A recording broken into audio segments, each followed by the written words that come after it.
how do you communicate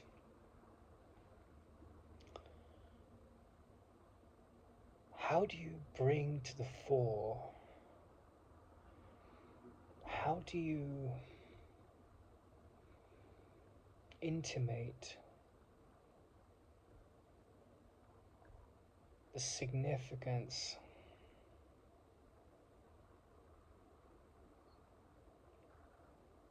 of the ending of the known?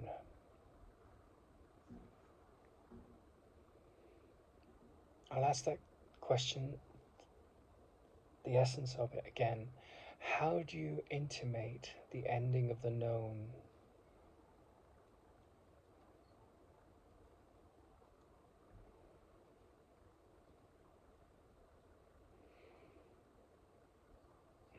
When I was about 11, I was sitting watching television and a music video started to play, and it was one lyric in the song, and the general vibration of the music video. I've never been able to find the original music video, but it's the story of a man. The song is written by Terry Jackson. It's called Seasons in the Sun, and it's the story of a man coming back from war. And it says lines like, "There was joy, there was fun, there was seasons in the sun, but the hills that we climbed were seasons out of time."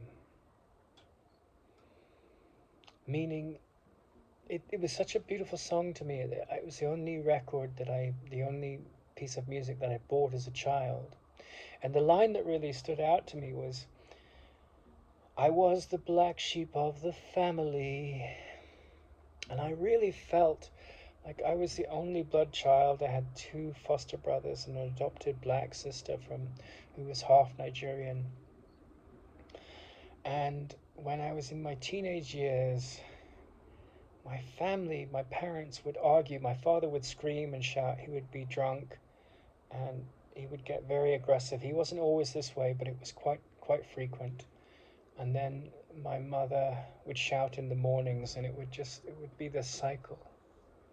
And then when I was 16, I watched a movie called The Big Blue. And it was about a diver who had a dissociation from his family. His father had died, and I think his mother had deserted him in the story. And he was closer to dolphins than he was to humans. And he was very inspired by yoga. And there was a silence about him. He had this very great beauty as a man. He was a very beautiful, handsome actor. But he played the part so well because he was sort of, the dolphins and the yoga symbolized him being in another world, and the music too. It was by a composer called Eric Serra. It's still some of my favorite music.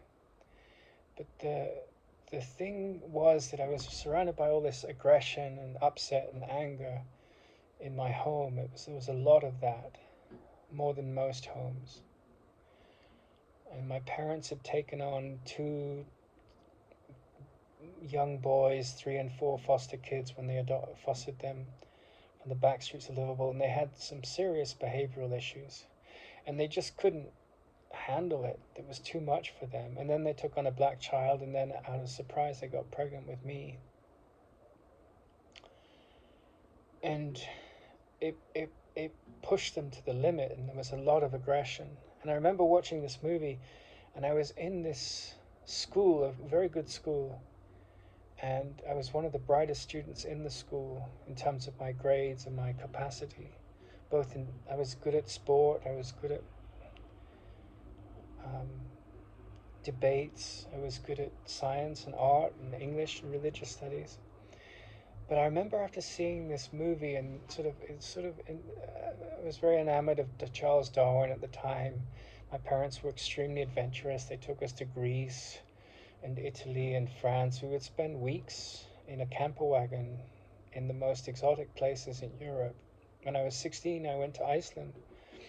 17, on a expedition in the lava desert. I had such a difficult childhood and such a rich and varied childhood at the same time. But after I saw that movie, for about 6 weeks, I went into school and I was quite a gregarious,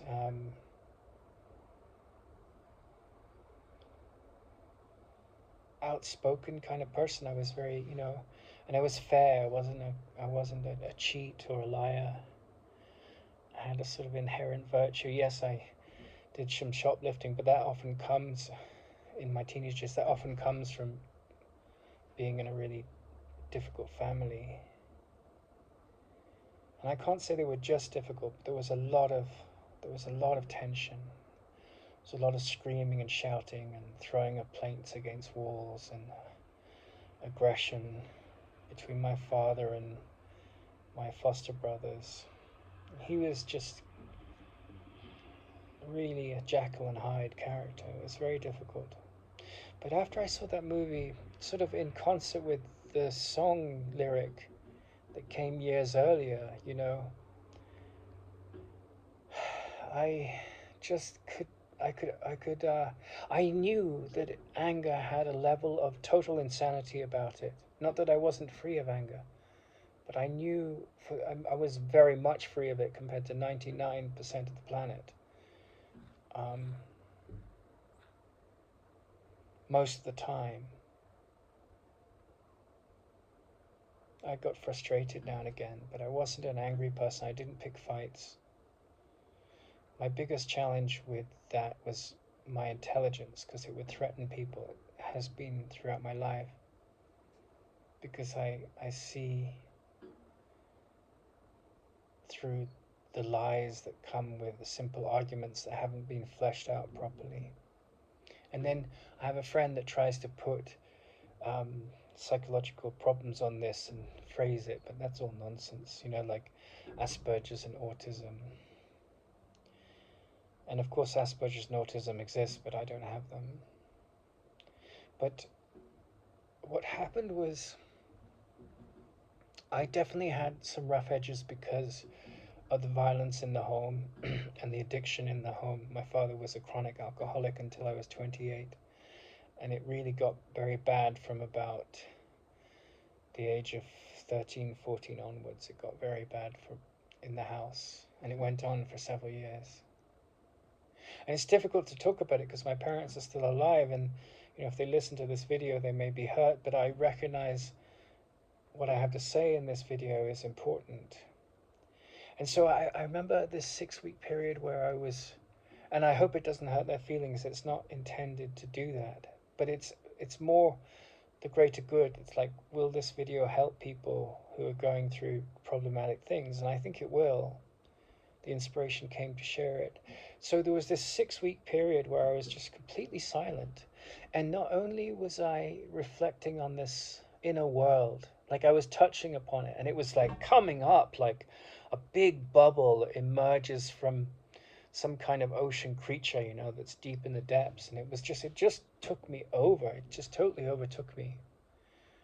And I remember it was the beginning of a dawning of wisdom. And not the wisdom of, it was a very critical time. It was from 16 to 18 and until 19. And then not long afterwards, I was in Baja California. No, I was off the coast of Costa Rica on a gap year, and I couldn't go home. I just couldn't go home. Like, it was the end of the gap year, and I got a job on a well-researched vessel that I met in the Galapagos. And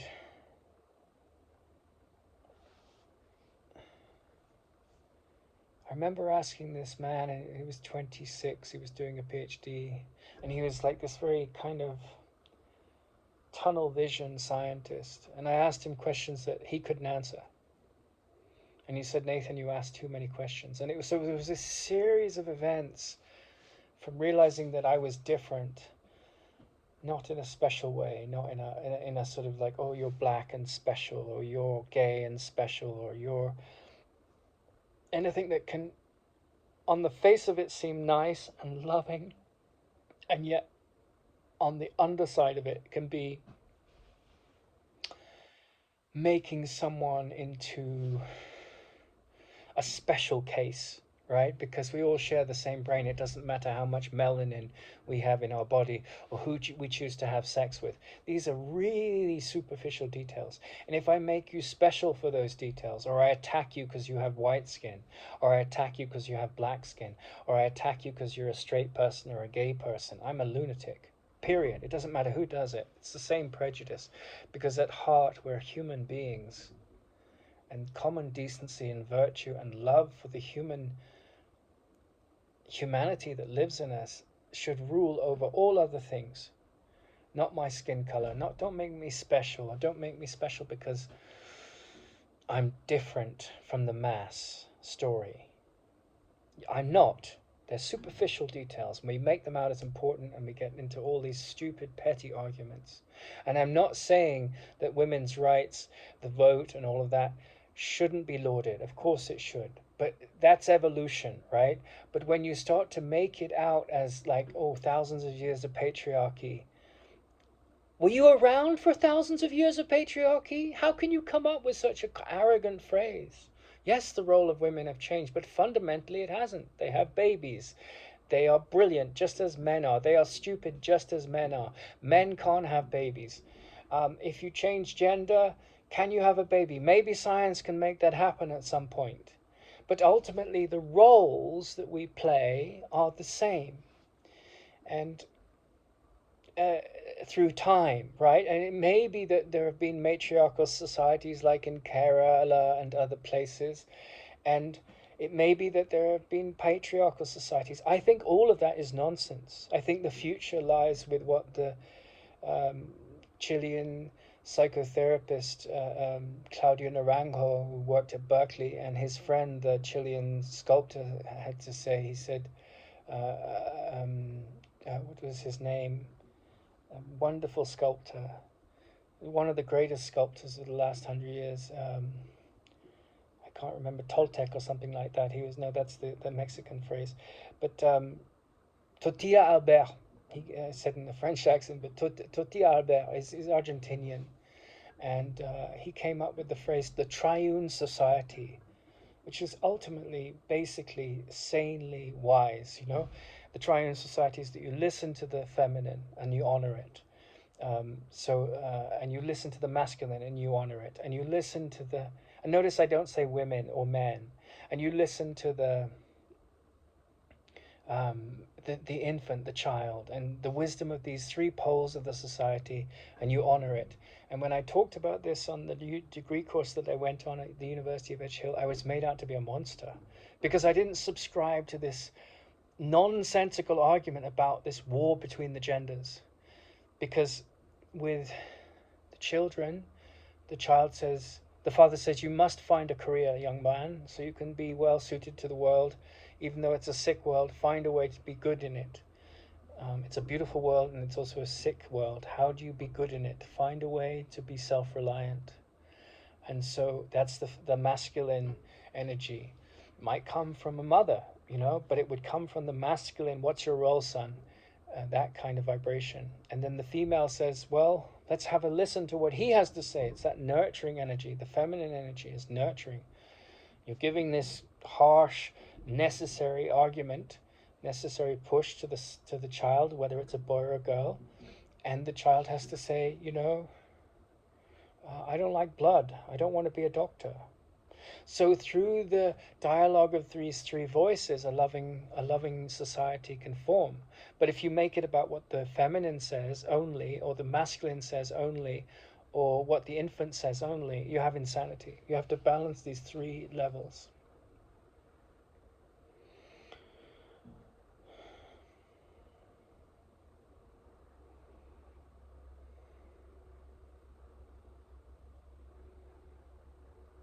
And then after the journey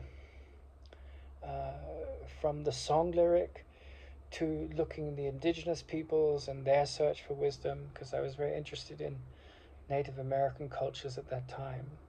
I saw a documentary about the Kogi, the oldest pre-Columbian civilization in the Americas, the Tairona civilization. It's about um, 50 hours bus ride north of here, or a couple hour flight to Sierra Nevada de Santa Marta. A friend of mine lives near there. And I saw a documentary and I met the filmmaker that made the movie. It's called From the Heart of the World. And there was something rooted in their connection with the earth that we'd lost as a modern civilization. And that moved me. And then I stumbled across Krishnamurti. And he, more than any other character, changed me. And it sort of brought into alignment all these influences. The psychosis in my family that's still there, the neurosis, the desire to see it for what it was, the limits of the Darwinian evolutionary story in terms of what was really going on. Because Krishnamurti, his whole life, he said, the biggest problem in the human being is the desire to become. And what he meant by that was that when you come from a place, I'm not good enough, or I need to get better, this whole self-improvement logic, which on a relative level is okay, but at an absolute level is utter nonsense. Because, it's the idea you have to better yourself. Well, when Michelangelo created David, he just took away everything that wasn't David. He took it away. Education means to pull out what is within us, not to fill us with extra crap and garbage and nonsense. And that really resonated with me, and it took a long time to settle and make sense. And I knew I was an oddity because I was so pulled to this. So all of these different influences, the quietude, the looking at neurosis for what it was and seeing what was its generative source, the ego, and then the comparative mythology, and then realizing, because I won the prize for religious education, but all along I knew the wisdom of the Course in Miracles and Ramana instinctively. It was just there in my alignment, you might say, from a previous life or something. But I remember having, years later, meeting the religious education teacher, and he believed that, Jesus was the Son of God and we were all plebs, not good enough, and we had to worship up against him, and everyone else was, and that was all nonsense to me, because if he was someone that was very evolved psychologically, then it made sense from an evolutionary point of view that we would head down that path individually. And so, it was this sorting out period. And I just today added a friend who is married with 2 kids. I haven't spoken to him in 30 years, but he went to the same school I went to. And I remember, he was this kind of model English young man, and he was always on task or on track to be, he had a briefcase, and he was obviously grew up in quite a conservative family. And I actually had a briefcase too, which got completely beaten up and trashed. It was like, I had this scholarly nature, and there was a love of leather products in our family. I remember going to Greece, and there's a place in Athens where you can walk for 3 miles or more. As a child, it seemed like that. It may be slightly shorter, but it's a long distance, and it's just full of leather goods. And the ancient world was very much there in my upbringing, We went to Iona, we went to Mycenae, we went to Knossos in Crete, we went to Corinth, we went to amphitheaters all over Greece. We went to Orange in the south of France. And then obviously I spent a decade in India. So the ancient world has influenced me. And then I've, lived in the Americas a fair bit and had a vast experience of the world, more than most humans. But this man who, he told me today that he's married with 2 kids, and, he said, I'm in the RAF. I joined as an engineer. I'm still in it. I believe he's a pilot now. I'm not sure. But he's been there the whole time. The RAF is the Royal Air Force. And then he used this phrase, which you hear so commonly, and I still continue to serve. And if you're in America, there's this kind of patriotism that you see, well, thank you for your service. People say it to the police, and they say it to the to the military, and it's this indoctrination. It's like a dogma, just like, um, prior to Krishnamurti and Ramana, and the Course in Miracles taught in the best way it can be, without a dogma, without becoming lost in the sleeping Christian logic, and the Yoga Sutras, when they're taught in a secular way, not with pushing Hinduism down your throat like the Christians do with the Bible. If you teach these things in that way, then you're free of dogma, and the same is true of Krishnamurti for sure. And so Krishnamurti was just, I met a psychic, and she said, you were his grandfather in the last life. And apparently I was very fond of him, and I had a connection with him. Now, whether you believe that or not, I don't care. It doesn't bother me. It doesn't have any, it's not a qualification. It could be true, it could be false. I don't care. But it was interesting because then in my early 20s, I just had endless visions of him. I mean, they guided me. And people in university, I tried to go to university, but it was like this euphoria of the stillness that hit me when I was a young man was just overwhelming, especially after seeing, the Big Blue. I really resonated with him, and it wasn't a homosexual attraction. It was an attraction to the aura of the man. He's a beautiful man. I'm not a homosexual. I've had a lot of homosexual friendships, but I've always known that I'm straight in my sexuality, not bisexual. But when you come from a family where there's a lot of wounds in the masculine, often you find yourself attracted to men to heal the masculine. So that was definitely a part of my path, and that's a common problem where there's a difficult father figure. And there's been some research, actually a homosexual told me this, that there's been some research that homosexuality's, because it's quite fluid in lesbians, like women can decide to be lesbian because they've had difficult experiences with men, and it's much harder for men to do that. Women tend to be more fluid and in their sexuality than men in general, and they go through a phase and they drop it. Some men have that. That's becoming more common today in the West. And if you go to India, the men hold hands, and it's a strange sight when you go there because you're used to a different culture, and the young men hold hands, and it's not homosexuality, it's just this warmth that we've made into something dark in the West. Travel really opens the mind. And this gentleman who became an RAF pilot, I just remember seeing, it's called the CCF, the Combined Cadet Forces. And I remember at that time when I was covered in this silence, which took over me and has dominated my life. And with it has come visions and a very different path to someone of my intellect should be having, according to the prescriptions of the society I was born into. I should have been like a head teacher or a scientist or a producer in natural history films. Like if things had gone to plan in terms of my educational path, any number of things I could have done with the intellect I was granted. But this silence, this stillness hit me. And I remember looking at these people, these men of my age, and girls, because there were some women in the sixth form, dressed in their military fatigues, and they were being trained for war. And it was never a question in my mind that the greatest service that you can give to mankind is to end conflict in the mind, and therefore outside as well, because it starts in the mind. And so all of these people that were doing the right thing for Queen and country, that were protecting the realm and so forth, I just thought they were a travesty, a tragedy, missing the deeper point. And when I came across Krishnamurti, I got it. It made sense. It was like he spoke the music of the thought that I couldn't put into words, but I thought it. And I just thought, whereas in the Course in Miracles, it says all things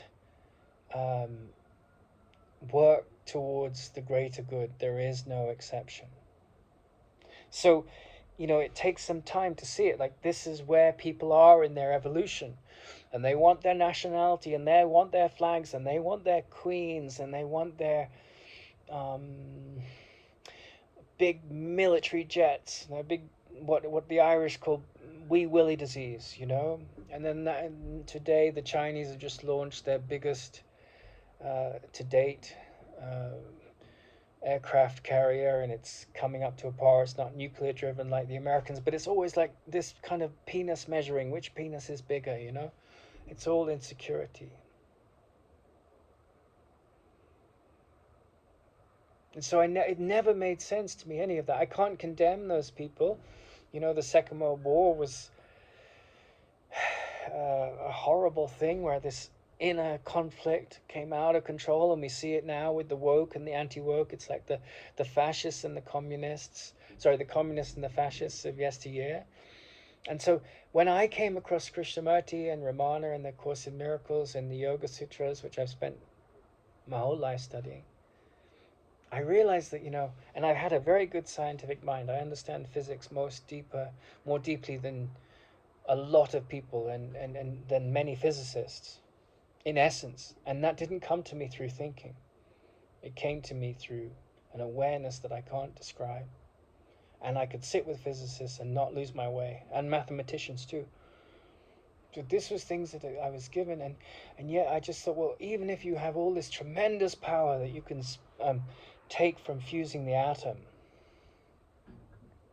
if you haven't handled this anger and this hate and this sadness, there's no meaning to your life. You're just a more sophisticated brute. And so, when he said, I've served for 30 years, when I hear that, I just think, well, yeah, that's one way of seeing it. But if you actually change in the way Krishnamurti talked about, or anyone that's sane that sees that, if you end the attack defense thoughts, the nationality, the dogma, the prejudice, the history, to walk from the known out of that realm into the unknown, right? So Einstein did that when he did his research. He said, rational thought, the history of thought, I had to drop it all to find out what was going on in the physical realm.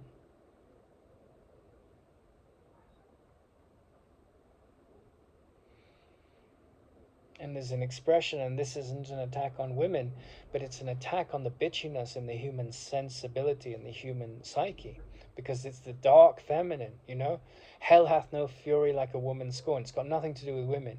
It's got to do with the grievance mechanism. We put that onto women because of our insecurities and hatred of the opposite sex, which goes on both sides of the aisle, and then we've put it onto transgenders and homosexuals, and they've put it onto straight people, and then we put it onto white people and black people and brown people, and we've made these things important because we're xenophobic, petty, stupid, homosexually hating, straight people hating, insecure human beings. But that's not who we are. That's who we've allowed our prejudice and our lack of sensitivity and refinement to define ourselves as, and our indoctrination by thousands and millennia of history. And it was so obvious to me. All of this was so obvious to me. And Krishnamurti said it is no sign of psychological health to be extremely well suited to an extremely sick society. And that's been a challenge of mine. I knew that right away. If you want to end war, end the conflict in yourself. End the nationality and the religious division. I'm a Christian, you're a Hindu. I don't like you because you're a Muslim. I'm a Hindu.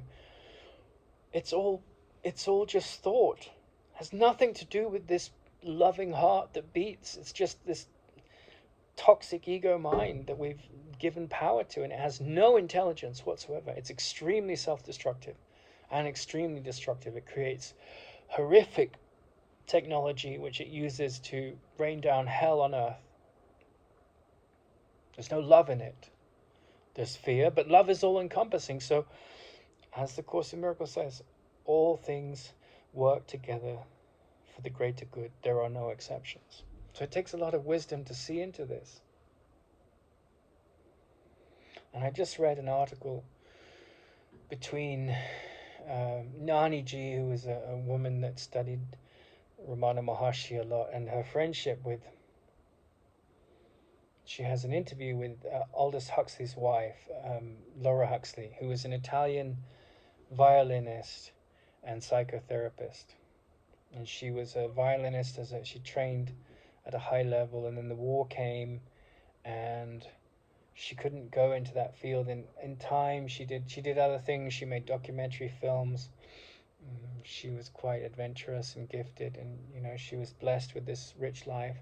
And then her life really catapulted when she met Aldous Huxley, who was, he wrote this incredible book, The Island, about New Age therapists and meditation and psychedelics, and then he wrote Brave New World, which is sort of the story of how the computer age would come in with this kind of 1984 Big Brother danger that we look at now, the dangers of AI, the dangers of the computer society where people become slaves to the digital advances. And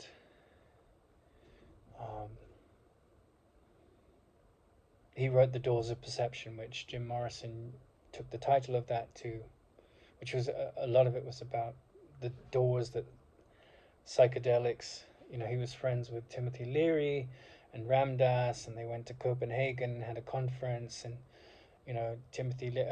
Huxley was like, well, I think we should just keep this for the scientists and the religious people and not give it to the mass populace. But Timothy Leary came in and said, no, let's give it to everyone. And then the Summer of Love happened, and it was funny because in the interview she was talking about how there were invites for them as a couple, Aldous and Laura, to go to the White House to meet Kennedy, because Aldous Huxley took acid the day he died and died peaceably in his home. He took 2 tabs of acid, and Kennedy was shot in the head the same day. And they'd been invited twice, and she joked, I wish we'd gone, we wanted to give the politicians in the White House LSD. And then she was talking in an interview about how, she was working in Nevada City, a place I know quite well. It's near Grass Valley. It's up in Northern California. I've had this experience. I've had a life very similar to Krishnamurti's on a certain level because, I haven't been to Australia, but I've been to Tahiti. I've been to Oceania, and I haven't been to Russia, but I've been to China. I've been to Korea. I've been to the Far East, Japan. I've been to all over Europe. I've lived in most of the countries in Europe for different periods, at least 6 weeks in many of the countries, or more, sometimes a year, sometimes 3 months, sometimes 6 months. Czech Republic, I've lived in just after the wall came down, I lived in the Czech Republic. I lived in Ecuador, Colombia, a year in Baja California, and of course I know America very well. But I was referring to Nevada City, and so after Aldous Huxley died, one of the things that Laura Huxley did, was set up an organization devoted to teaching girls who were 14, 15, 16 what it was like to be with a baby for 2 hours, to impress upon them the weight of having a child out of just sex, because the statistics out of young women that or just in general, babies that aren't planned is very, very high. And so she had a certain reverence. And when my teacher, Tara Singh, talked about this, he said, of course it's beautiful to have sex and to fall in love and to, to share in that intimate way because of love. But, to put this conscious attention at my yoga teacher, Krishnamurti's yoga teacher, Tara Singh's yoga teacher's father, he wouldn't have sex unless it was to have a child. Now, I'm not saying that we should do that, but there was a reverence for the process, that you were bringing a child in to the world. And of course, he, in many ways, he was an impeccable man, but his ego got polluted as well. He had his flaws. It's very difficult when you get very refined not to be trapped in the temptations of the ego. The path to the death of the ego is a gentle and at times very challenging path. It's sometimes gentle and sometimes very challenging, because with gentleness and with the sublimation of the ego comes immense power, and it only happens where there's total humility. But that power can be abused, and the humility goes. So Aldous Huxley's wife, Laura Huxley, she was teaching how it was like to have a child for 2 hours. And these 14, 13, 15-year-old girls in the schools in Nevada City, in her Laura Huxley's foundation, which I think it's closed down now. But they were like, oh my God, this is too much. I don't want to do this. Like, having a baby is a lot of work. They need a lot of attention. And that bond between the mother and the child is so profound, you know. That song, Mother-Child Reunion, is such a beautiful song, you know, because that connection that is built with the mother is profound. It's like one of the most beautiful bonds in all of nature, if not the most beautiful, apart from perhaps the real teacher and student. Because the mother births you into the world, and the real teacher and student relationship liberates you from being trapped in it, in this cycle of samsara. So they both have their beauty, you know. There's a mother that wants to give you unconditional love, but then the responsibility, the challenge of that. So Laura Huxley was going into these schools, and she was teaching these young girls, these young women, the consequences of getting a pregnancy which wasn't planned. And, you know, I think the consequence in that town was that underage pregnancy dropped by like a huge percentage because of what she was doing. But one of my favorite passages, I've got a video up, and it says it's one of the most important conversations of all time. And I've read probably most of what Krishnamurti said, because he said the same thing over and over again in a million ways, just as my videos do. There's no difference in that way, no doubt. And if you look at Ramana Maharshi, same thing with him. In fact, he said far less because he was being silent most of the time, because he understood that the presence of his awareness was more powerful than the intellectual mind.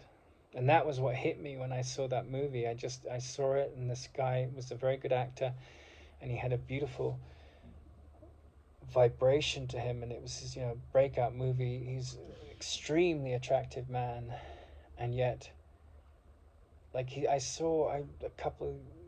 year or so ago, I looked him up just out of curiosity to see what other movies he made, and he always had this kind of calm charisma about him, but this was his, you know, stellar movie. He played the role so well.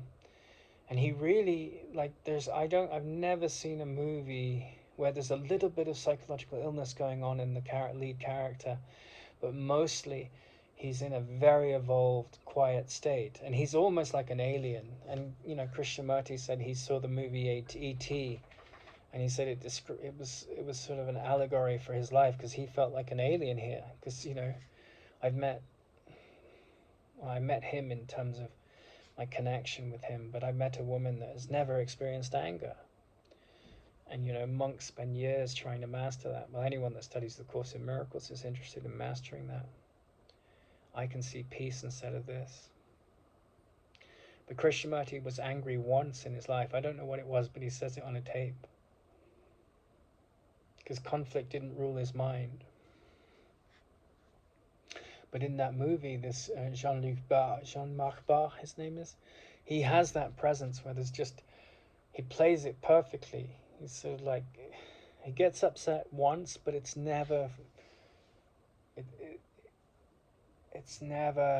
and he goes into the deep ocean at the end because he wants to be in the depths. And there's a sort of, it's a profound movie, because it's this, you know, if you look at Joseph Campbell's book, that was written posthumously after he died, a wonderful editor went through his writings and published a book called A a Joseph Campbell companion, and it was my Bible in my early 20s. I just devoured that book over and over again. I wrote in it, and I read all his stuff as well. He was this father of modern comparative mythology, and he was friends with Krishnamurti. They met on a steamer crossing the Atlantic, I think in the 20s. But the book is basically two different things. It's about falling in love, emotion, romantic love, the troubadour poets, the knights, the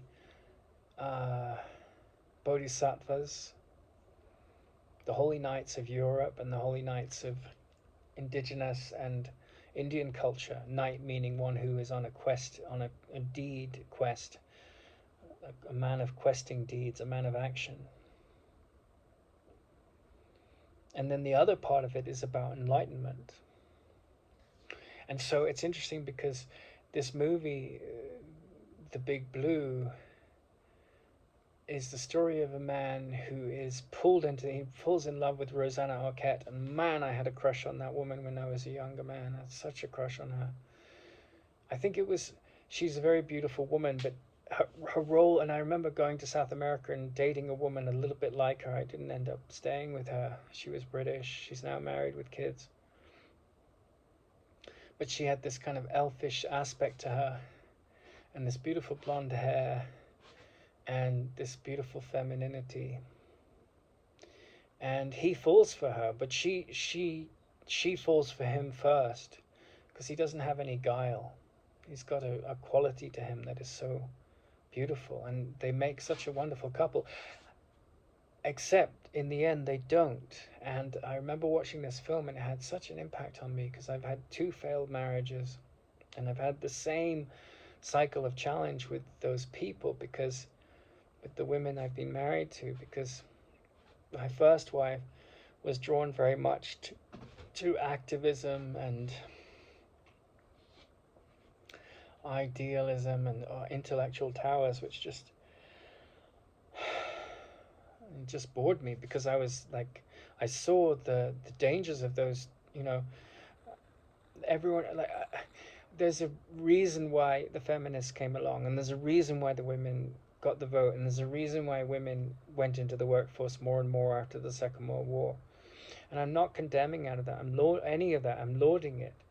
But what I found with my first wife, that she was just trapped in the ivory tower of that intellect, and she wasn't pulled to the deeper meaning of spiritual pulls. She was very much trapped in the intellect. And then with my second wife, I would say my first wife was probably a 4 in the Enneagram, a very intellectual 4. 4 is envy. It's often many artists, and Dostoevsky was a 4, and they're like, it's the archetypal artist, but she was the intellectual artist, and she had to paint the story of humanity and rescue it from itself with the intellect. And often great artists do this, like Thomas Mann. Maybe he was a 5. He was perhaps the greatest modern European novelist in the last 100 years, together with Hermann Hesse.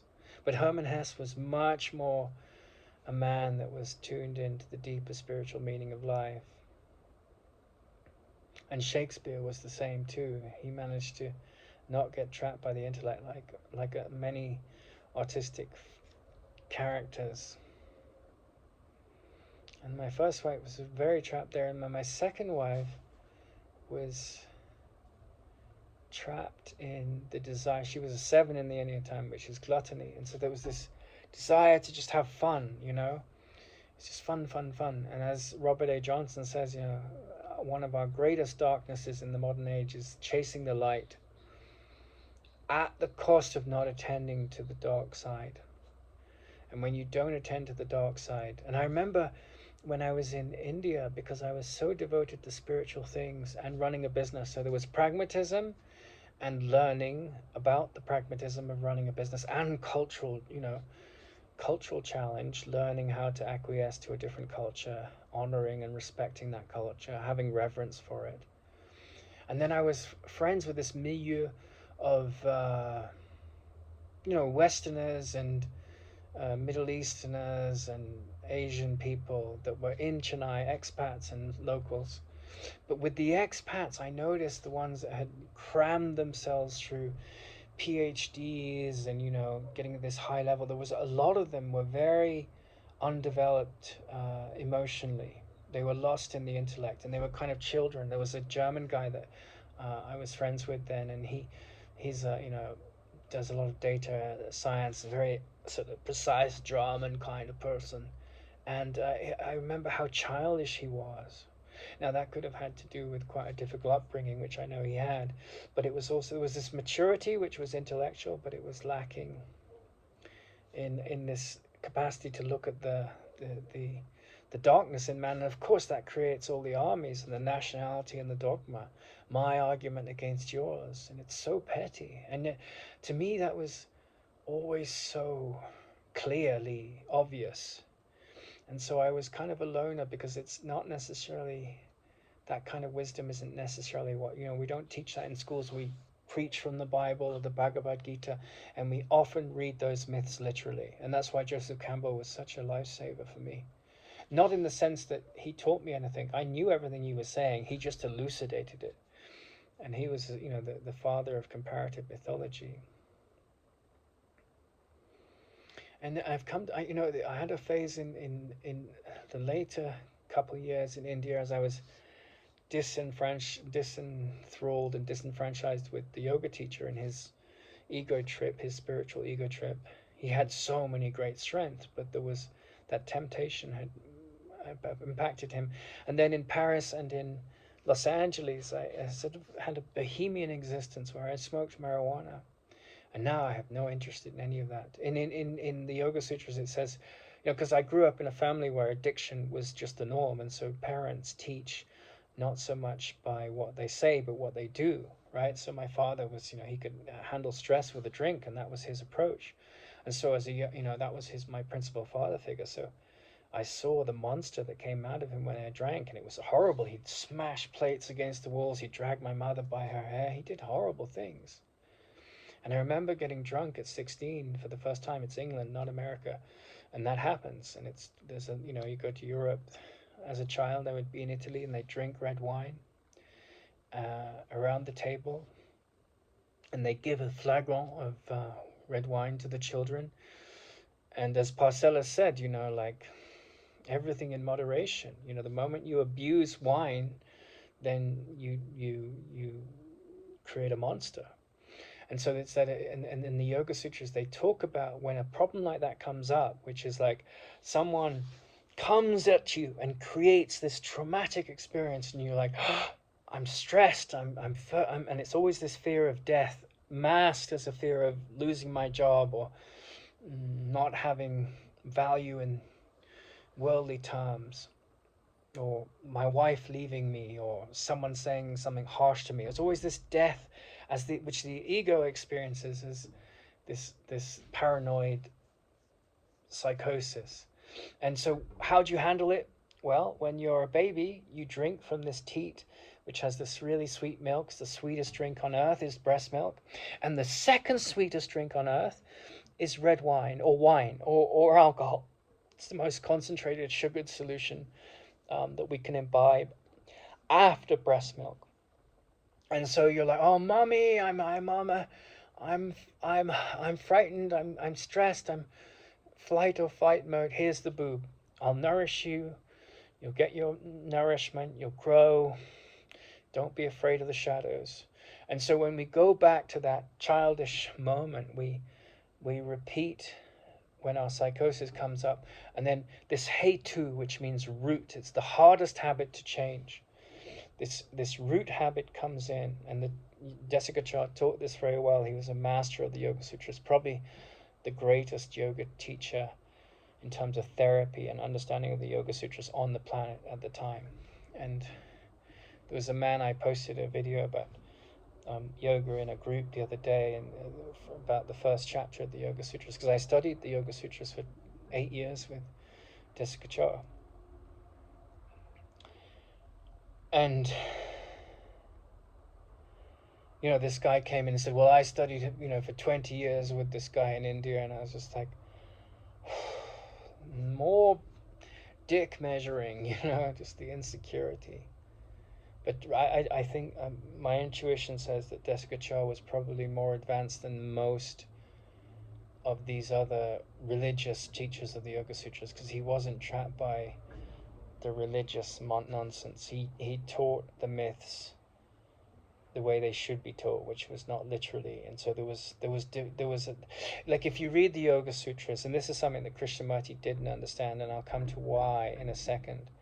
But in the Yoga Sutras, it says, there are, I think it's in the fourth chapter. And it says there are 5 paths to enlightenment, arguably 6. There's there's mantra yoga, which is repeating a holy saying that some guru's given you, that you say with reverence, and then that quietens the mind and eventually kills it. But it's yeah. And then there's Ashtanga yoga, which allows you the eightfold path of yoga, and Buddhism is very similar, but like Zen Buddhism just focuses on the 7th path. So that's yama niyama, which is habits, external habits, like how you act, how you speak. It's like the 10 commandments, and it's how you take care of the body. Thou shalt not harm others, and so forth. And then comes in asanas, like, which is to sit comfortably in a flexible position that is stretched and comfortable. That's 2 qualities of the asana. And then comes pranayama, which is control of the breath, and that calms the mind or enervates it if you're depressed and dull, depending on what's needed. And then the third is pratyahara, which is it's not something you do actively, but as you mastered the first 3 steps, the senses start to move inward, and the quest outward ceases. And this again relates back to this dichotomy, and I'm going to jump around a bit here, but this young woman, beautiful woman in the big blue, and this man that ends up leaving her, and the prospect of a child, and all the worldly challenges, and going into the deep Mediterranean Ocean, and in the night, and just disappearing with a dolphin. And that's the end. And it's such a brilliant film. Luc Besson that made that film, I think it was his greatest film. And it was like, Bob Dylan or Mozart, they just cranked out these things. And Luc Besson, he grew up with marine biologists in Greece, and he just nailed it with this film, because he basically brought these 2 most profound energies in the human organism beyond food and survival, the greatest appetites, which would be sex, to pass on to the next generation a new version of yourself, and then this pull to enlightenment. And he brought them together in this film, in this character, and it really spoke to me.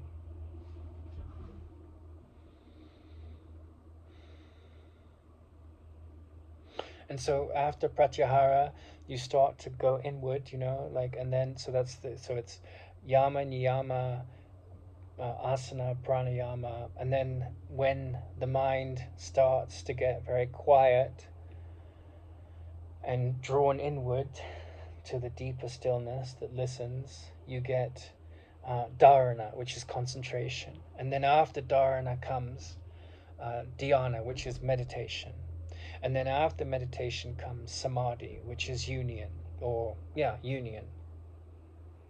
acquiescence, the death of the ego. But the ego can die temporarily, which is nirvikalpa samadhi. And that's called manolaya, and that happens every time we have deep sleep or we faint. And that's called manolaya, temporary cessation of the mind. But it always comes back.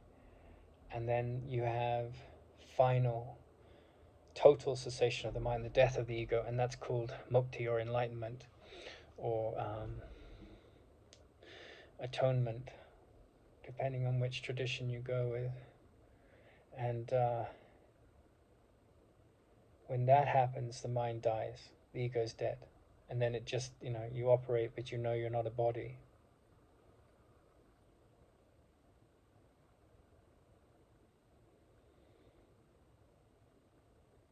And so the other paths to enlightenment, you have mantra yoga, you have Ashtanga yoga, Some even say there's tantric yoga, which can involve sexual intercourse and, integration. That might be people's favorite path, but it's full of so much temptation.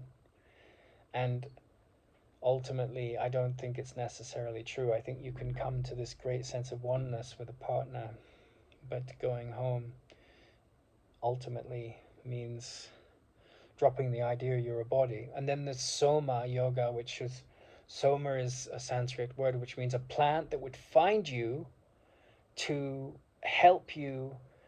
It would be ready for you. It found you when you were ready for it, much like the saying, when the student is ready, the teacher arrives. But Soma was this mythological plant, and you could associate it mythologically, metaphorically, with all kinds of like marijuana, LSD, magic mushrooms, fly agaric. These plant substances that give us a sense, that buried into the code of their DNA is this sort of magic molecule which gives you a sense of like divine experience that goes beyond the rational. And then, let's see, mantra yoga, Ashtanga yoga, Tantra yoga,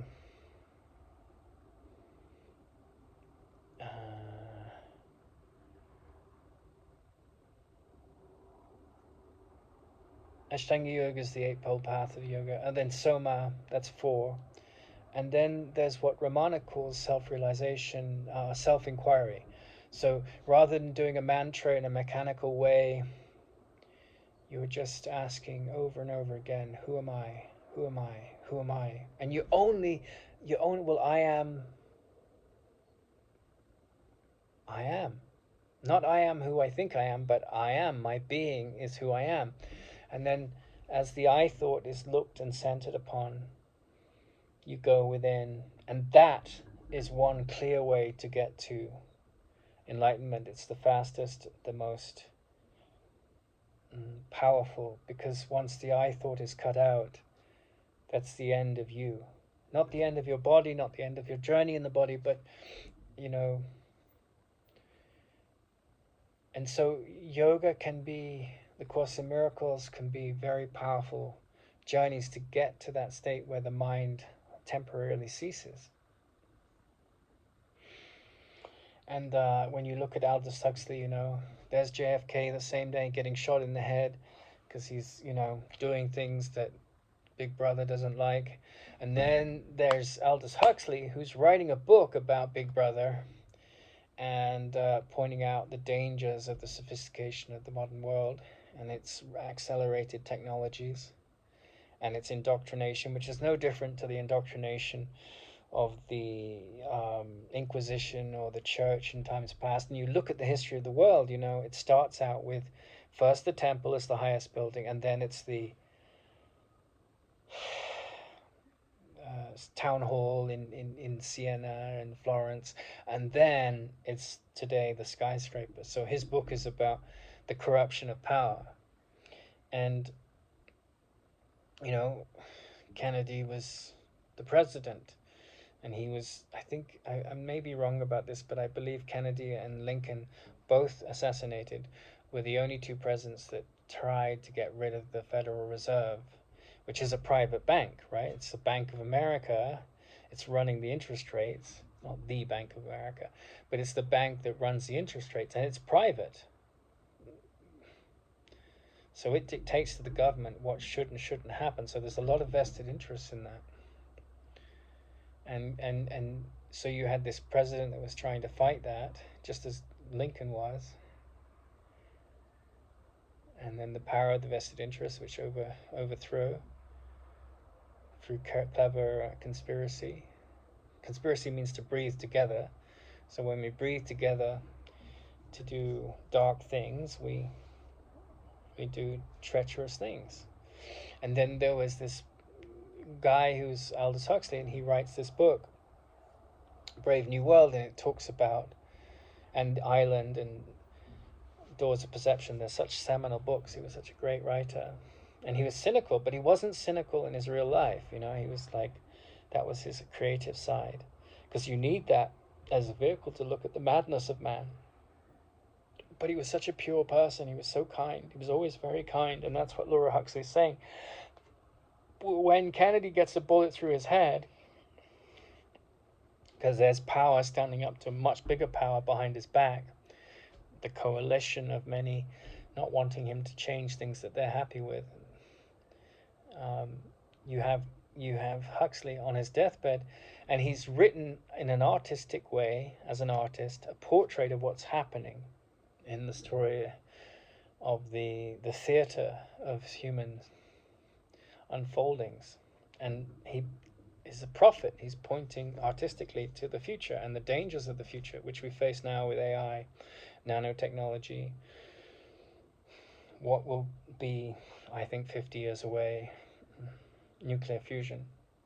At its, those things are just, our society is just, those things have sped up society more than any other thing will do in history, in terms of previous history, except the wheel, fire. These are the wheel, the fire, and the printing press of our day. Nanotechnology, hydrogen fusion, and AI. There's no doubt about it. And you go back to the myth of Prometheus, and Prometheus steals this power of Mother Nature from the gods, right, and unleashes fire, and the gods, which are representative of our needing to be cautioned for our irresponsibility, right? Hitler develops these incredible military powers, which puts the whole world on edge, and the Japanese join him. And Zeus comes in and rains hell, It's like, Hitler was kind of a manifestation of the Odin kind of revenge man god, right? That's, if you see him, the way he was treated by people, everyone just, mein Führer, like my leader, but he was like a man god, just like Odin is. And so this incredible technological leap brought in these very dark forces where we couldn't handle that power. And we had a sort of Armageddon of sorts. And, it's metaphorically, mystically very similar to the story of Prometheus, because he steals this, technos means fire, and that's the word where we get the word technology from in Greek. And so the Greek writers of the myths were very astute. They knew that every time there's this sort of breaking into the vaults of Mother Nature's knowledge, there's huge leaps in our science, there's huge leaps in our technology. And with that, like the Spider-Man quote, with great power comes great responsibility. And then the temptations to abuse that power are very strong. And if you're, as an impeccable a man as my yoga teacher in India, you can still fall for them. And so it's easy for the masses of men to fall for them. And that's, that's the sort of like in that sense, Zeus, capturing Prometheus, who was so clever and outsmarted him in so many different ways on so many occasions before he actually gets caught. And then Zeus ties him to, puts him on an island on a mountain, as I seem to recall, and then has these eagles pluck out his eyes every day.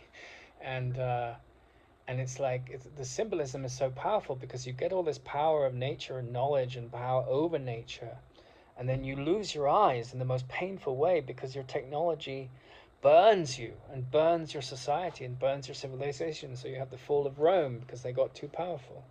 And then, the Americans and the Chinese, they're so cocky, and the Russians, because they're full of their identity. I'm a Russian, I'm an American, I have my flag, screw you, we're the best, no, we're the best. And so there's this no humanism in it. It's just all fear and ego. So when you marry that with advances in technology, you cause great problems. And there was Aldous Huxley pointing that out with the coming of nanotechnology and the coming of, we'll live much longer. But as Krishnamurti in the background, and I said I would come to this, Krishnamurti was a very evolved being. And so I don't think he understood. He didn't spend 10 years in India like I did studying the Yoga Sutras with that yoga teacher which taught him. He studied over the years Hatha Yoga, which is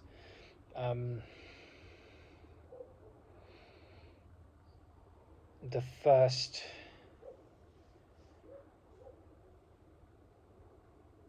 I mean, he would have studied pranayama and yoga asanas, so the third and the fourth elements. But everything else was kind of not of interest to him because he was already in this evolved state. But if you look at the fourth chapter, you look at these 5 or 6 paths that are there to enlightenment, and then there's a distinction between two of them, right? Because all of them, there's two kinds of yoga. There's bhakti yoga and jnana yoga. So bhakti would be mainstream Christianity, mainstream Hinduism, mainstream atheism, mainstream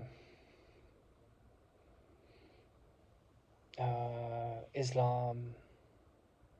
And basically bhakti means any kind of religious feeling devoted to a god or a sense of awe, could be science as well, that is based on the heart. And when I say the heart, I say the heart without the mind. And so it's the slower path. But jnana yoga is when you are devoted to wisdom with the mind fully clicked in, and the heart has to be married to it completely, or it's not jnana yoga.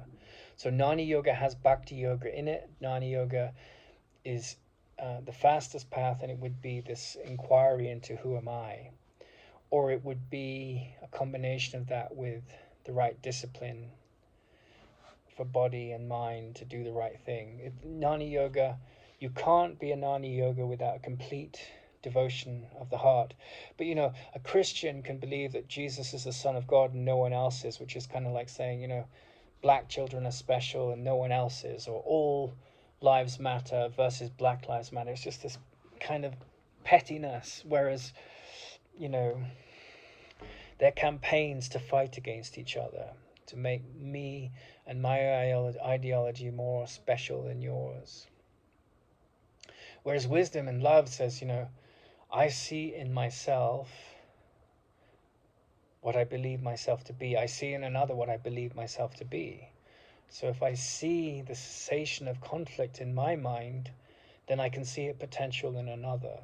Whereas if that conflict rules my mind, then I go around judging people as evil and less than me, or I judge myself as less than I should be. And so you're trapped in this need to become. So jnana yoga is this state where the heart is fully engaged, only sees the love in all. And bhakti yoga is like you're devoted to this ideal, whether it's Jesus or Krishna or Buddha, and you want to be like him, and you try and be like him or her, or whoever the goddess is. And then you try and assimilate those characteristics. And it's very difficult, and it's a powerful path because you're saying, well, I will turn the other cheek, right? And you're doing it out of imitation of this love that you have for this great character. And it's definitely a religious movement. But in Krishnamurti's case, he was a jnani, so he just cut through all that. His heart was fully engaged, and he only saw what others were missing, which he couldn't no longer miss, which is what the Course in Miracles, the whole journey of the Course in Miracles is about. And there's this incredible conversation, I'll come back to it now, where Laura Huxley is a psychotherapist, and she's been a music teacher, and she's obviously quite an evolved woman. And, despite the challenges in my life, I haven't spent, 10 hours a day down a coal mine. And Aldous Huxley didn't have that problem either. So he was free to explore and have this wide view of life like I have. And if you're stuck 10 hours a day down a coal mine your whole life, you can't have that privilege. So I'm well aware of the privilege of a life I've had, as he was. But anyway, they're on the balcony of this Swiss woman. I think she was Italian, but she had a house. She was a yoga teacher in Switzerland. They had this lunch, and Krishnamurti was a very passionate man, but I would say he was passionate in the compassionate sense. So he could cut through the crap because he had that kind of mind, and I have that kind of mind. False modesty aside, I've always had it, and it's a great burden until you learn to live with it, because There's a line in the Course in Miracles that says, would you rather be right or happy? And you're often intellectually right, but then the world isn't ready to hear it, or you're not clear enough in your insight. So that's the challenge of, acting with rightness. It's one of the precepts of the Course of the Buddhist tradition. Right livelihood. Not being a soldier, not being a killer. I mean, they make an idol out of vegetarians, which I think is a bit of nonsense, because if you don't do a good job as the top predator in the world, which is what we are, it's not the lion, it's not the shark, it's not the jaguar or the tiger, it's us. We have guns, we can take them out easily with our poisons and our pollution. And like you see with the goats in the Sahara, when we first domesticated animals, the Sahara was one of the great forests of the world, and we just went through that with our ignorance and lack of awareness, and used the goats in our domesticated movement across the Sinai, and we just created huge deserts because we were not in sync with our intelligence. We were in sync with our invention, but we didn't see the consequences of it. And so this movement of technology, which was to figure out how to domesticate the goats, that was a technological shift. It took know-how, it took tools. We paid the price of Prometheus. We got caught. Our cleverness wasn't clever enough. The trickery of our advancement came with price, a consequence. Like my teacher used to say, what's it like to live in this world without a consequence? Well, that takes supreme sensitivity and refinement. And so, I lived in South Korea teaching English for a long time, and the madness of the the hypochondria of the general populace to school their children in the best way, to have the best life, and then just obsession with antibiotics. I remember speaking to a doctor, and he said, in my culture, we were so stressed. They'd come from being one of the poorest countries in the world to the 11th or the 10th in this period of 50 years, because they didn't want to go back to the dark ages that they'd found themselves in, and they poured all their mind power into technology. But with that obsession with technology, with the light of the future promise of a better world, came a darkness too. And so, they drink huge amounts of soju, which is a very strong alcoholic drink, and they eat everything with chili, which is a very inflammatory food if you overdo it. Like Porcella said, don't overdo it, or it becomes a poison. They smoke a lot, and they work insane hours. Their religion becomes the chaebol, the big government managed corporation. I mean, it's not managed by the government, but they're in cahoots with each other. And the individualism of the human, they just become a cog in a machine. And so, the child becomes very important, and they pump them full of antibiotics, and there's a consequence.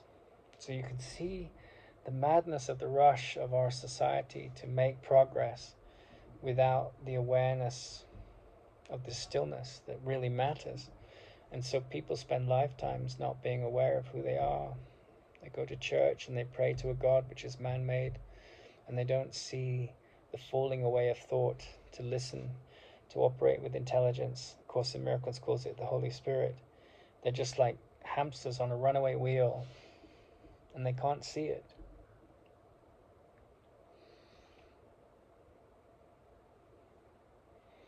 So Aldous Huxley, he tapped in to this enlightenment that gives a broader view of what's going on through drugs. And I had my experience with the drugs, and I came to the same conclusion that Krishnamurti did, because he's on this balcony after the dinner with Laura Huxley, and the two of them have gone out, and the French windows are closed, and Aldous Huxley's watching the conversation. And Krishnamurti had such passion, but the passion was compassion. It wasn't the passion of love in the sexual sense, and it wasn't the passion of war, or the god of war in Greece, which is Ares. It was the passion of gratitude, which is Apollo, which triumphs over Ares' Botta level. And so here they had had a discussion at the dinner table, and they were talking about psychotherapy. And Krishnamurti said, I think those people are a curse. And he said it with passion. And I'm not saying that all psychotherapists are cursed, but I would say a lot of them are. Because I think we've lost the wisdom of husbandry and midwifery. We've become so trapped in the modern race to become something, which has been there throughout all of time. And we don't think of the consequences of pushing, these animals through the Sahara and burning up the forest. We let them, we don't realize the consequences of our technological shifts, be it the goats or the burning of fossil fuels. We don't think in terms of the whole picture, which is what Parmenides was all about. He was the ancient Greek philosopher. And so we're trapped. He was the father of Western civilization. And he had this phrase, logos, which means act in terms so that the wisdom of the whole is honored. So we didn't do that with the goats. We created the Sinai and we created the Sahara. And now the Saudis have got all this money from pumping the black oil out of the sands of Saudi Arabia. And I think in the last 60 years, the water wells that they need for the agriculture have dropped something like 120 meters. Ridiculous amount, just insane. And the consequence of that is that their own production of food is gone.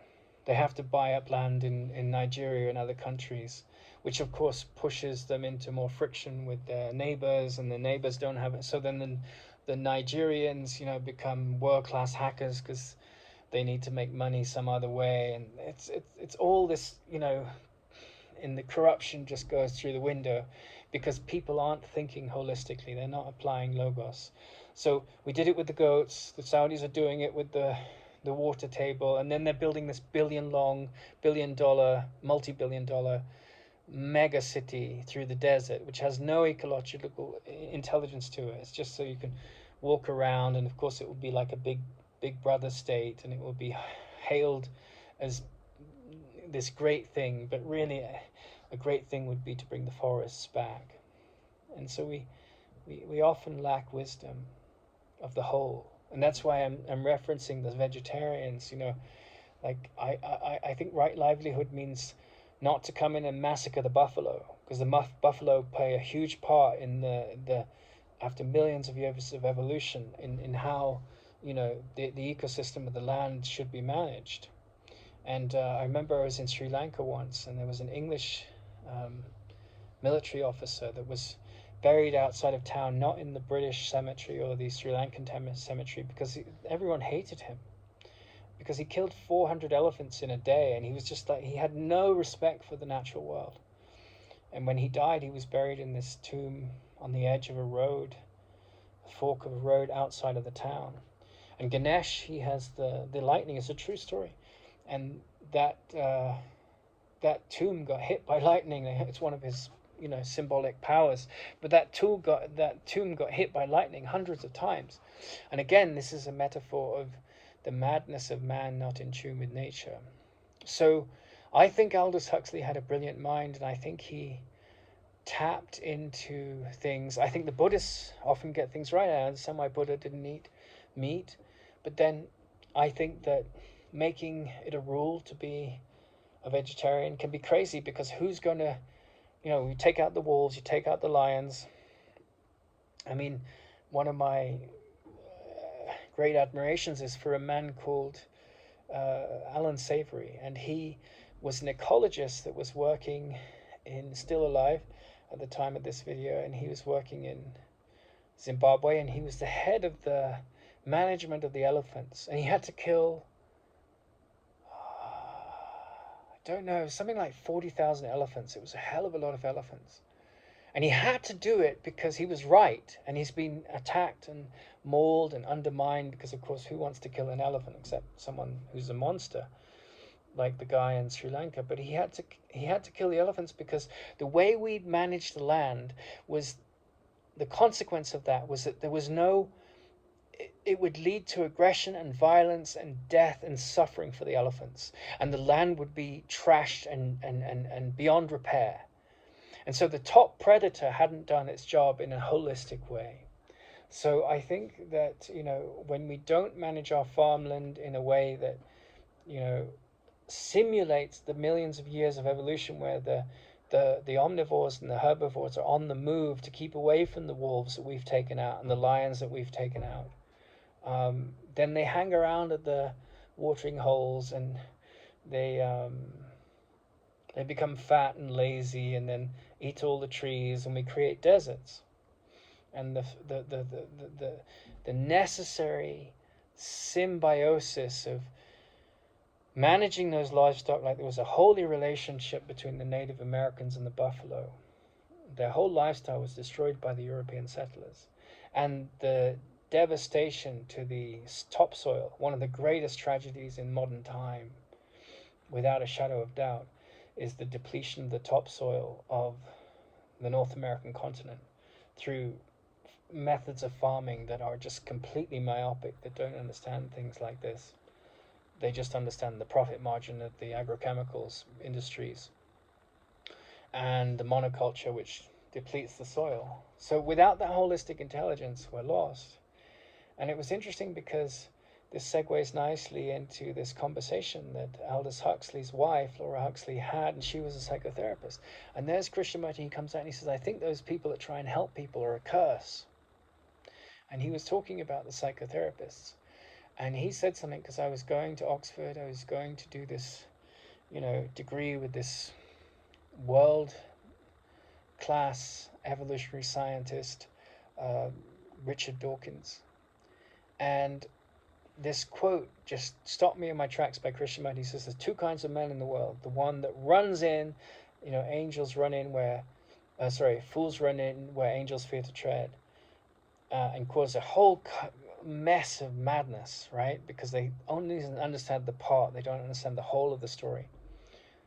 And those men that step back and think and come to silence and let the silence perforate the thoughts and not let the thoughts dominate the silence. And such men end violence in themselves, they end conflict, they end anger, they end the reactionary mind, and they don't have ecological disasters. And so he said those people that help people without an understanding of the whole are monsters, because their vested interests and their big egos. And so he was talking about psychotherapists and social workers that cause a lot of damage if they're not in tune with the wisdom of the whole. And there's, I would say, probably more than much of the majority fall into this trap. They're sort of navel gazing, they're on this sort of savior trip, and they are in the process of learning and growing, but they often cause a lot of madness. And so Laura Huxley, because they had been talking at dinner about the consequences of people in Canada, in studies that had happened in Canada at the time, that took mushrooms and LSD, magic mushrooms and LSD, and they were alcoholics, and they had a spiritual experience, and this would be in the Soma list of where enlightenment can happen, right? And Krishnamurti hadn't studied that and didn't believe it was true, and ultimately I've come to side with him. I kind of agree with where he's at. But that's where he said, I think those people that are doing that are a curse.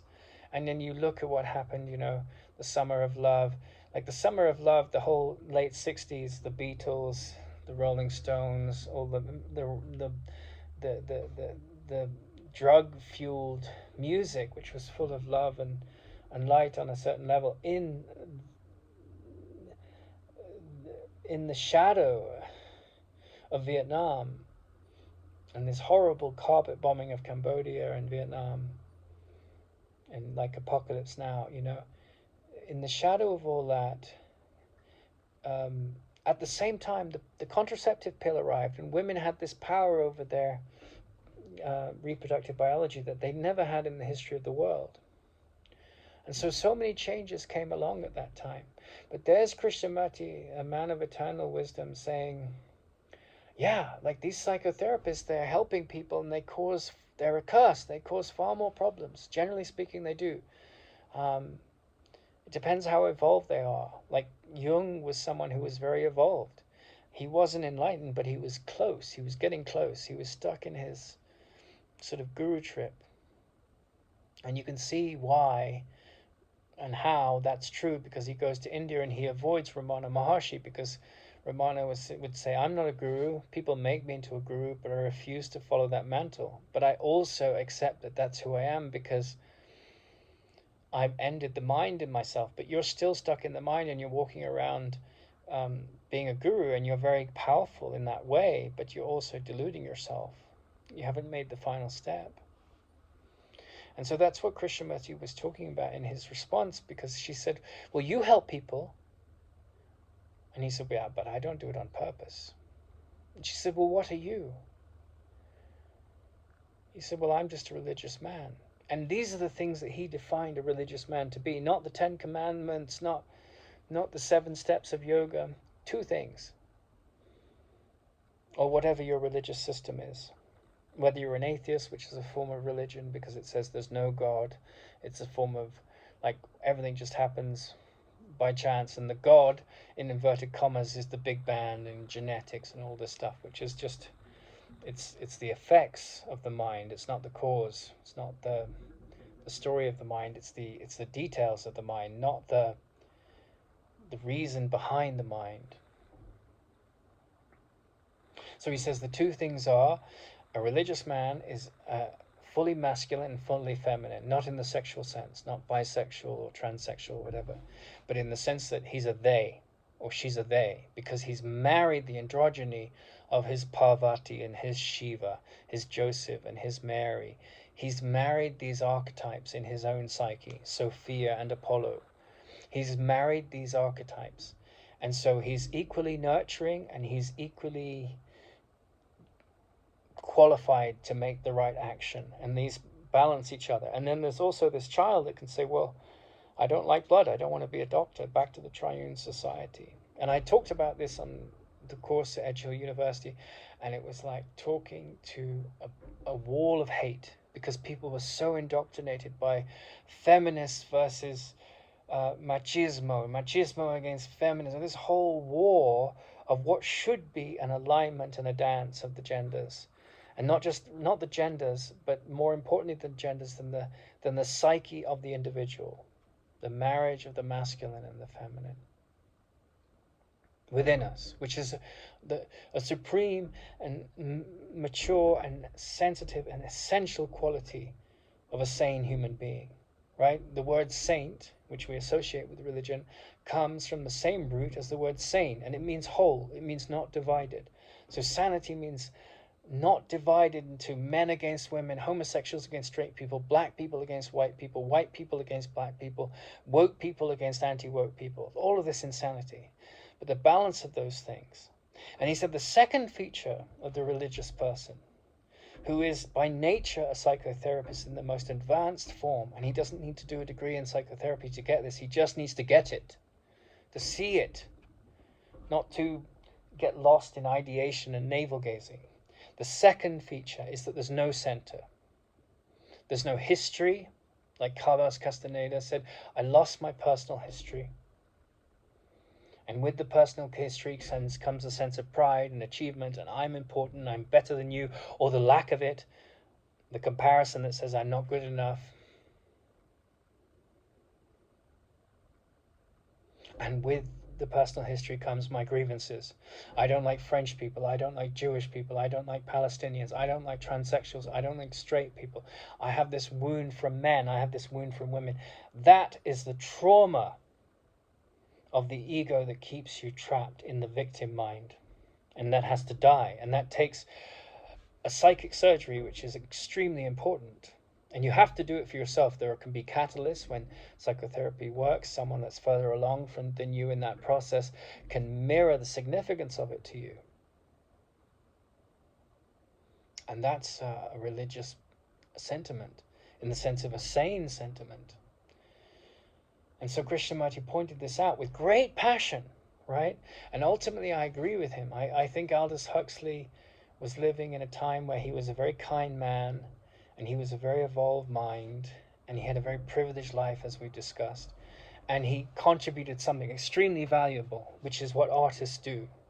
But he wasn't enlightened. Great artists influence the culture for the better because they warn against the dangers. My mentor became inspired by the story of Kali, and he refused to read about her. He was such a devoted man that he went into meditation and he wouldn't move out of it until she turned up. And he asked her, he said, because she's a living energy, because it arises out of the superconsciousness of man. And she arrives and he says, Mother, or why? Because she has this necklace of skulls, bleeding skulls, and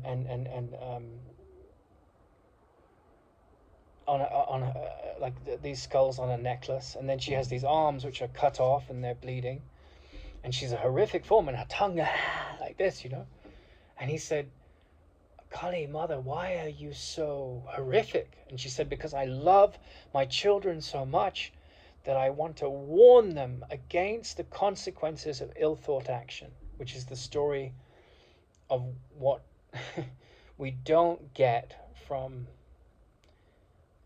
It's the mystical warning of the story of Prometheus who steals fire from the gods, and that's why the teacher, he says to you, any wise teacher, he says, what does it mean to live a life without consequences? Now, of course, if I don't drink water and I'm thirsty, there's a consequence, right? So there's that kind of consequence. And then, if I don't live in the reactive mind, I end toxic consequences, psychological consequences. I don't see you as a Jew and Jews as less than. I don't think that my religious faith as a Christian is better than the Hindus, or I don't live in this world of like the American flag versus the French flag. I don't go to the moon and put a flag on the moon. Like Krishnamurti said, when you do that, getting to the moon takes intelligence. Putting the flag in the ground is not intelligent because it leads to the Chinese section of the Antarctic peninsula, not peninsula, the Antarctic continent, the French section, and it's all this division, right? And that's one of the great challenges and wonders of America, because more than perhaps any other country in the history of the world, in the history of humans, it's had to handle its differences. And of course, those differences are very difficult to handle because language and culture are very, very strong influences and not necessarily always bad. They're often good. But when I think my language is better than your language, then my thought is being used to create consequences, put flags on the moon, separate me from you. And my humanity is lost in the process. And that's why tolerance is basically a word which means to be present without judgment. And where there's judgment, there's conflict. I'm better than you. I'm not as good as you. You're richer than me. I'm poorer than you. I'll never be as good as you. So thought rules the mind. And imagination, in the sense of living your best life, is lost. You become indoctrinated by racism. You become indoctrinated by sexism. You become indoctrinated by intellectualism. And humanism goes out the door. Nationalism goes out the door.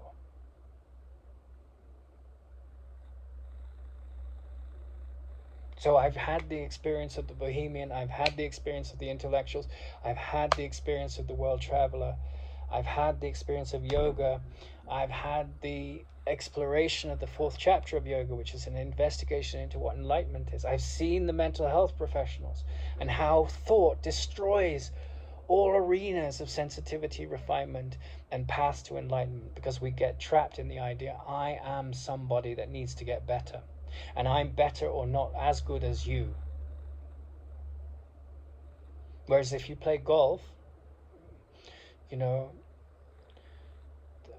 great wisdom of golf, I've never played it, but I was so enamored to learn this from my father last year, is that you're playing against yourself, right? You could be the best player on the field, and you could have a bad day and still win, but in terms of your improvement compared to the character who's further down the field, he could jump a big distance up his game, he could be much better, and so he would win the tournament because it's relativistic. And it doesn't matter who wins, it matters how well you play the game against